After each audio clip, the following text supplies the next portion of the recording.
اور مسلمان کو پہلے ایک لقب ملا تھا، جانتے ہیں مسلمان کا ایک دوسرا نام تھا، اسے کفن بردوش کہا جاتا تھا۔ کفن بردوش، پوری دنیا میں اس کو کفن بردوش کہتے تھے۔ مطلب کیا ہے اس کا؟ کہ اس کے کندھے پر ہمیشہ کفن ہوتا ہے، موت سے یہ ڈرتا نہیں، اس لیے کہ کفن ساتھ میں لے کر چلتا ہے، جہاں موت آئے گی پہن کر کے سو جاؤں گا۔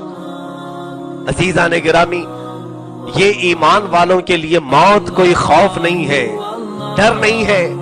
آج میں اس خوف اور ڈر کے ماحول سے تمہیں نکالنا چاہتا ہوں کہ کیوں اپنے گھروں میں اس طرح دبکے ہوئے، ڈرے ہوئے، سہمے ہوئے ہو۔ اللہ رب العزت کی یہ زمین ہے، اس کا یہ آسمان ہے، یہ ساری چیزیں کسی کی جاگیر نہیں ہے۔ اللہ رب العزت اپنے بندوں کو زمین پر ٹھہراتا ہے۔ آپ کو پتا ہے کہ ہمارے لیے موت کیا ہے؟ اللہ اکبر! ایمان والے کے لیے موت ایک عظیم تحفہ ہے، ایک عظیم ہدیہ ہے۔ کیوں بھاگے ہم اس سے؟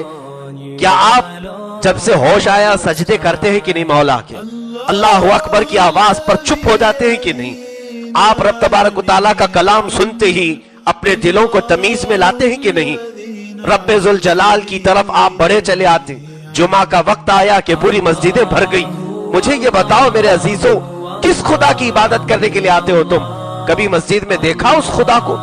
سجدے تو اتنے کیے، 5 وقت میں تقریباً 5 اوقات میں جو نمازوں کے سجدے ہوتے ہیں 90 سے زیادہ سجدے ہم کر لیتے ہیں۔ یہ سجدوں میں جب بھی سر جھکتا ہے، آج تک ہم نے کبھی کسی مسجد کی دیوار پر خدا کی کوئی تصویر نہیں دیکھی، رب تبارک و تعالیٰ کی بنائی ہوئی کوئی مورتی نہیں دیکھی۔ وہ اس تمام چیزوں سے پاک ہے، بے نیاز ہے۔ تو جس کو آپ نے دیکھا ہی نہیں اس کی عبادت کرتے رہے۔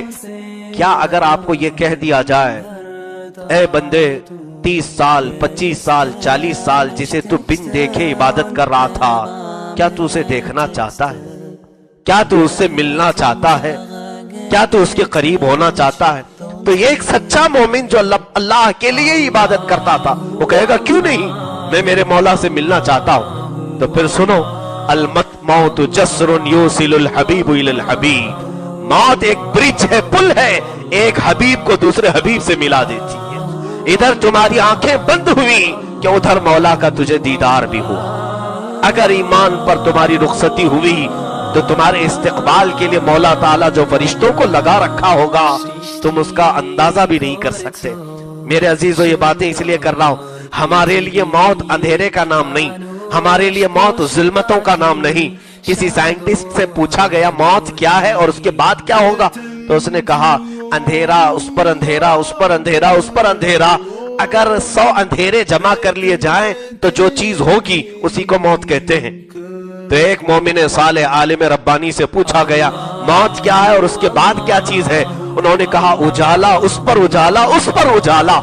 1000 اجالے جمع کر لیے جائیں تو جو روشنی ہوگی اسی کا نام ایمان والے کے لیے موت ہے۔ کہا ایسے کیسے؟ کہا اس لیے کہ وہ جو مر رہا ہے اس کے بعد اس کے لیے دوزخ کے دروازے ہیں جہاں صرف اندھیرا ہے، اور ایمان والا جو اپنی آنکھیں بند کر رہا ہے اس کے بعد اسے نور الہی دیکھنا ہے، اور اس نور کی یہاں کوئی دنیا میں مثال ہے بھی نہیں۔ اللہ نور السماوات والارض۔ ہم مرنے سے نہیں ڈرتے، موت ہمارے لیے تحفہ ہے، میرے رب تعالیٰ تک کے جانے کا راستہ ہے۔ تو کوئی مومن اس بات سے خوف نہ کرے۔ اسی لیے حضرت خبیب بن عدی رضی اللہ تعالیٰ عنہ جو مکہ مکرمہ میں سولی پر لٹکا جا چکے تھے، مسلح ہو چکا ہے، تب انہوں نے اپنی زبان سے یہ شعر کہا تھا پوری دنیا میں کسی بھی کروٹ پر مجھے مارا جائے مجھے اس کا کوئی ٹینشن نہیں، کوئی فکر نہیں، بس مجھے فخر اس بات کا ہے کہ میں ایمان کی حالت میں مارا جاؤں، ایمان پر میں دنیا سے جاؤں، بس اس کے بعد موت ہمارے لیے کیا کیا چیزیں۔ اب دیکھیں، حقیقت میں دیکھا جائے تو وہ ڈرے ہوئے ہیں ہم سے، کفار و مشرکین وہ خوف کھائے ہوئے ہیں، اور یہ ڈر کی مثالیں ہیں۔ آدمی ادھر سے ادھر اچھل کود کرتا ہے، ڈرا ہوا آدمی ادھر ادھر کرتا ہے۔ جیسے کہ ایک مثال میں آپ کو بتا دوں، ایک بادشاہ کو کاہنوں نے یہ بتا دیا تھا، اور اللہ رب العزت کی پکڑ آ کر رہتی ہے، کیونکہ یہ غزوہ ہند کو پڑھ رہے ہیں، ان کے بڑے بڑے پنڈتوں نے غزوہ ہند کو چھیڑ رکھا ہے اپنی مجمعوں میں۔ ہمارے علماء تو کوئی بیان بھی نہیں کر رہا غزوہ ہند ہے کیا، مسلمانوں کو کہاں کون چیزیں بیان کر رہا ہے، لیکن ہم سے زیادہ ان کے درمیان، کفار و مشرکین کے درمیان غزوہ ہند کو چھیڑا گیا ہے۔ مجھے معلوم نہیں کہ کیوں وہ چھیڑے. ایک خوف ہے, ایک ڈر ہے, کیونکہ حدیثوں کو پڑھنے والے جانتے ہیں جو میرے آقا صلی اللہ علیہ وسلم نے فرمایا وہ ہو کر رہتا ہے. سب کو خبر ہے, کفار و مشرکین کو, یہود و نصارہ, کہ محمد صلی اللہ علیہ وسلم نے جو کچھ بھی کہا تھا 14 صدیوں پہلے وہ یہ کے بعد دیگرے سب ہوتی رہی.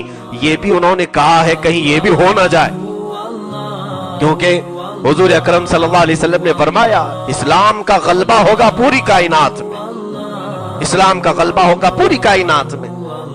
اب ایک بادشاہ کو کاہنوں نے بتایا تھا کہ تیری موت فلاں دن میں آنے والی ہے. وہ جوتش پہلے زمانے کی نجومی یعنی اٹل پچھو مارتے تھے, یقینی بات تو نہیں ہوتی تھی لیکن کبھی کبھار تیر لگ جاتا تھا. بادشاہ کو انہوں نے کہا تھا کہ اس وقت سے اس وقت تک تیری موت آنے کے چانسز ہیں, اور مرنے کا تیرا جو طریقہ ہے ہم نے علم سے دیکھا, علم نجوم سے, کہ بچھو کے ڈنک سے تو مرے گا, بچھو کے ڈنک سے. اس بادشاہ نے موت کے وہ جو دن نجومیوں نے بتائے تھے اس سے پہلے ایک بہت ہی بڑا محل بنایا یا ایک کمرہ بنایا شیشے کا, اور اتنا مضبوط کہ کوئی اس میں سے داخل نہیں ہو سکتا. صرف ہوا کے لیے سوراخ رکھے, اس میں اتنے باریک سوراخ تھے کہ ایک مکھی یا مچھر داخل نہیں ہو سکتے تھے. اس میں سے ہوا صرف آ جائے, باقی کوئی چیز نہ آئے. لیکن اتفاق ایسا کہ اس بادشاہ کو اس کا گھوڑا بڑا عزیز تھا, بہت پسند تھا. اس گھوڑے کو اپنے اس کمرے میں لے کر رکھا. وہ دن جس کا نجومیوں نے بتایا تھا وہ دن آیا. وہ صبح سے شام تک یہ سوچ رہا تھا ملک الموت کو چکمہ دے دوں گا, کیونکہ بچھو کے ڈنگ سے مجھے مرنا ہے اور بچھو آ نہیں سکتا کہیں سے. میں نے پیک کر لیا ہے, بند کر لیا ہے, بچھو نہیں آئے گا تو موت کہاں سے آئے گی. ایک بار موت کا وقت ٹل گیا تو پھر دوبارہ موت آنا یہ نہیں ہے. وہ ان کے خیالات ایسے تھے, نہیں آئے گی موت, ایک بار تم اس وقت مقررہ سے بچ جاؤ. جیسے پھانسی کی سزا کے اوقات کے لیے بھی کہا جاتا ہے کہ اگر وہ وقت ٹل گیا تو پھر پھانسی نہیں دی جائے گی. تو اس بادشاہ نے اپنے لیے سب تیار کر لیا. وقت آیا, دن گزرتا ہوا, دوپہر کے وقت کوئی بچھو کے آنے کی کوئی چانسز نہیں. بار بار وہ دیکھ رہا تھا کہیں کوئی شیشہ نہ ٹوٹے کہ کوئی بچھو آ جائے, لیکن سب حفاظت کے ساتھ کوئی شیشہ نہیں ٹوٹا. عین دوپہر کے وقت اس کے گھوڑے کو چھینک آئی, گھوڑے نے چھینک ماری, اس کی ناک سے بچھو نکلا اور اس بادشاہ کو ڈنک مارا, اور اسی غار میں اسی کمرے میں وہ مر گیا. اس کی موت آئی. رب تبارک و تعالیٰ کی تدبیریں ایسی ہوتی ہیں جہاں تک تمہارا گمان بھی نہیں جاتا. وَمَكَرُوا وَمَكَرَ اللَّهُ وَاللَّهُ خَيْرُ الْمَاكِرِينَ. اللہ فرماتا ہے یہ لوگوں نے مکر کیا اللہ کے ساتھ, انہوں نے پلان بنائے, منصوبے بنائے, اور قرآن کہتا وَاللَّهُ خَيْرُ الْمَاكِرِينَ, اور اللہ سب سے بہتر تدبیر کرنے والا ہے, سب سے بہتر تدبیر فرماتا ہے. تم جتنے راستے بناؤ گے تباہی کے, کبھی ایسا ہوگا کہ مولا انہی کھڈوں میں تمہیں داخل کر دے گا. میں آج یہی صرف بتانا چاہتا ہوں کہ وہ ڈرے ہوئے ہیں, ان کو خوف کس بات کا ہے جانتے ہیں؟ موت کے بعد تو ان کے ہاں اندھیرا ہی اندھیرا ہے. موت کے بعد کیا ہے؟ انہیں کئی طرح کے ڈر ہے. پہلا ڈر تو یہ ہے کہ جلا دیں گے ہماری لوگ, جلا دیں گے آگ میں, یہاں سے جلنا شروع ہوتا ہے, تکلیف جلنے کے کا خوف ہے. اس کے بعد پھر پورن جنم کا بھی ڈر ہے, پتہ نہیں پھر دوسرے جنم میں کتا بلی بن کر کے نہ پیدا ہو جائے, یہ بھی ڈر ہے. ہمیں ایسا کوئی خوف نہیں, یہ بھی ڈر ہے. اور اس کے علاوہ اندھیریاں اور خوف ہمارے لیے بشارتیں ہیں. اللہ کے نبی صلی اللہ تعالیٰ علیہ وسلم نے موت کے بعد بشارتیں دی ہیں کہ جیسے اعلیٰ حضرت فاضل بریلوی رحمۃ اللہ علیہ نے فرمایا عرش پر دھومیں مچیں کہ وہ مومن صالح ملا, فرش پر ماتم اٹھا کہ وہ طیب و طاہر گیا.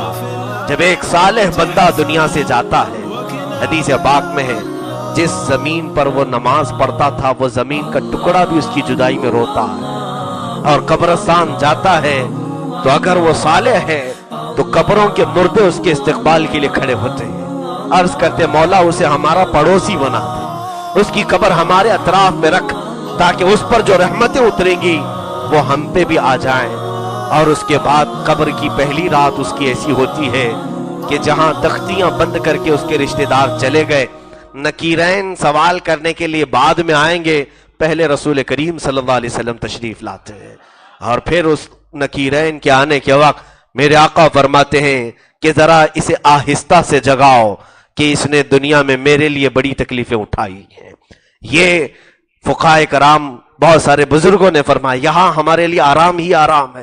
اور 3 سوالات کرنے کے بعد فرشتے کیا کہتے ہیں وہ لفظ بھی تو سنو جو منکر نکیر کہتے ہیں.